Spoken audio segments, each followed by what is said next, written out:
My name is Jasmine, and this is the argumentative theory. What is the argumentative theory? It is an interdisciplinary study of how conclusions can be supported or determined by compromises through logical reasoning.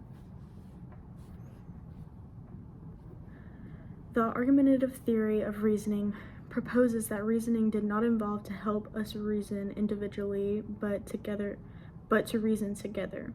In other words, socially. Reasoning helps us believe what could be the outcome of a situation or what could possibly be true. However, there is substantial evidence that our reasoning process, although shaped over tens of thousands of years of evolution, is not particularly good. The theory can also be used in many different settings like political debates or interpersonal conflict, or even with a significant other or a friend. Arguments is a central concept of philosophy. Philosophers rely heavily on arguments to justify claims, and these practices have been motivating reflections on arguments and argumentation for the millennials. Moreover, argumentative practices are also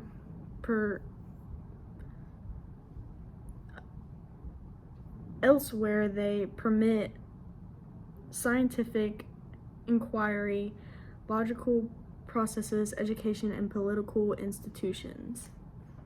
Now I will be sharing a video of an example of the argumentative theory.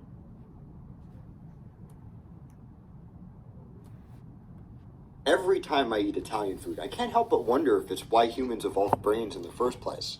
I mean, penny for your thoughts?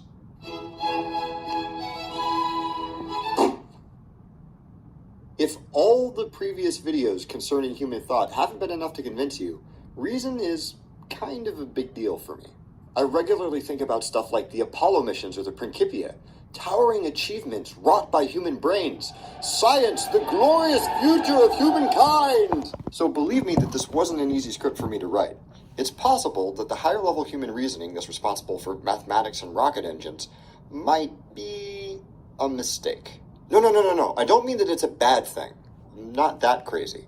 But maybe it's more of a happy accident than a deliberate development, at least according to a relatively new theory. A quick definition. The sort of reason that I'm talking about is the high-level, rules-based, logical processing that we use for things like solving crossword puzzles or figuring out our gas mileage. It's a relatively recent evolutionary development, and humans sort of pride ourselves on it. I mean, Homo sapiens sapiens, am I right?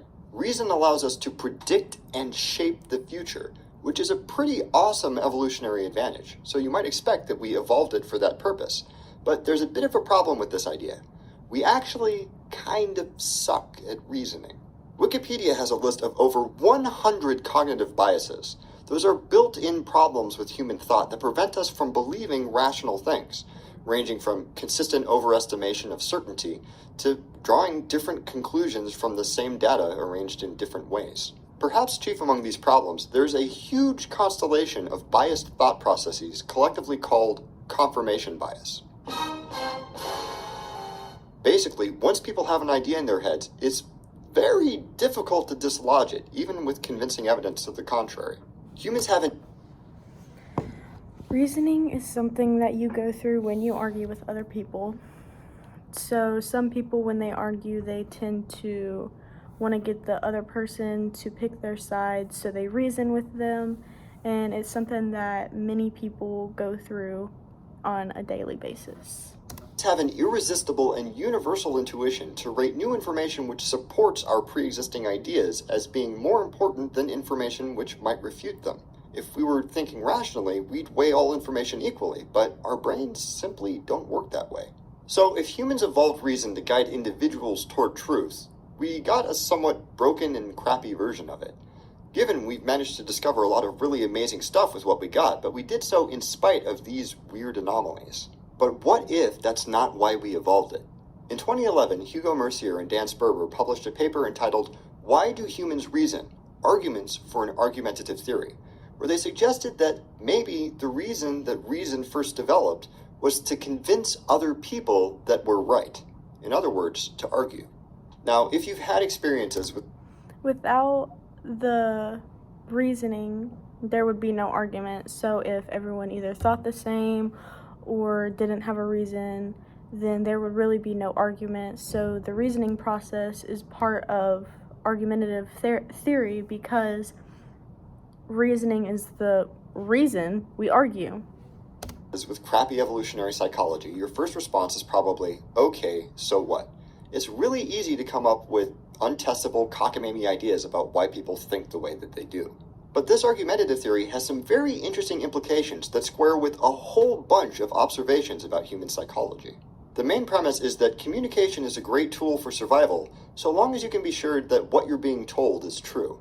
If there's a discrepancy between what you're telling somebody and what they already believe, you need some sort of way to verify that the informational content of your message is worth changing their mind for. A good way to do that is to present that information in a way that shows that it's largely in line with how they already view the world, so that it's probably less effort for them to change their mind about this one little thing than it is to ignore your message. In other words, to form a convincing argument. In that context, a lot of these supposed anomalies that conflict with rational decision-making start to make some sense. For example, there's some compelling evidence that shows that people are generally pretty lazy when it comes to justifying their own ideas when left to their own devices. Why are you voting for this guy? I don't know, he seems nice. However, if you tell somebody that they have to convince some other jerk who believes something different, suddenly their brains kick into high gear and churn out very logical and well thought out justification for their beliefs. That's called motivated thinking, and it's puzzling that it only really happens when somebody feels like they have to argue. Unless that's what reason developed for in the first place. Confirmation bias also makes a whole lot of sense in an argumentative context, because if you're just trying to convince somebody that you're right, you'd probably show a cognitive preference for evidence that supports your idea and ignore or even refute evidence that might undermine it. That's a little bit depressing. You might wonder how we even got to this point of developing rationality as a mechanism for truth, instead of just sitting around and convincing each other of whatever. But there is a bright side to this more social hypothesized origin for reason. The truth tends to win in groups. Individuals tend to be terrible at figuring out the truth on their own because of all of these cognitive biases, but put those same individuals into a group where they can discuss things in this fashion, where multiple parties are proposing new ideas, generating rational support to argue for them, critiquing opposing ideas, and evaluating who sounds like they're making the most sense. Research shows that collectively, they are way better at figuring out the answers to some very hard questions. Like there's this logic puzzle called the Wason selection task, which even the brightest individuals only get right around 10 to 20% of the time.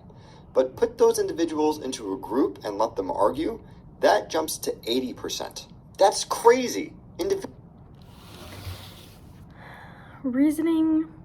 Argumentative therapy cannot happen without reasoning, and Carly will get in more into the reasoning and that type of process. Thank you.